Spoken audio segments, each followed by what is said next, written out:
সুপ্রিয় দর্শক, আপনাদেরকে দেখাইতেছি এই যে দেখেন আমাদের পাইকপাড়া গ্রামের রাস্তা এবং এই দেখেন ধান। এই যে ধানের জমিটা দেখতেছেন, এই ধানের জমিটা কিন্তু দেবদাস ধান বাইন হয়েছিল, কিন্তু এই বাইনগুলাতে ঘাস হয়েছে, যে প্রচুর ঘাস হওয়াতে কিন্তু এই বাইনগুলা হইছে না। এবং যদি বৃষ্টির পানি থাকতো তাহলে কিন্তু ধানগুলো অত্যন্ত সুন্দর হইতো। দেবদাস বৃষ্টির পানি না থাকাতে জমিগুলো শুকাই গেছিল এবং জমিতে এই যে বাইন করা ধানগুলো অত্যন্ত কম হয়েছে।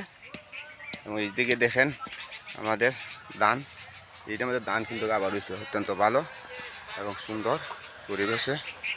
আমাদের পাইকপাড়া গ্রামের এইদিকে রাস্তা, অনেক গাড়ি মানুষ এই রাস্তা দিয়ে চলা বসা করে রাত দিন। অনেক আছে, দেখতে থাকেন। এই যে দেখেন ধান ক্ষেত্র, এই ধান ক্ষেত্র হয়েছে এটা দেবদাস। এই ধানগুলা রোয়া হয়েছিল দেবদাস, বাইন করা হয় না।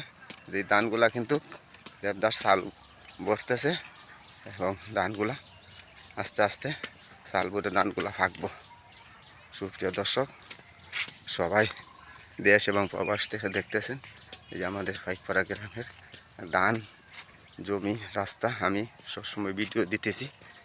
সুপ্রিয় দর্শক, সবাই আমার জন্য দোয়া করবেন এবং আমিও আপনাদেরকে জন্য দোয়া করি। সবাই ভালো থাকেন, সুস্থ থাকেন।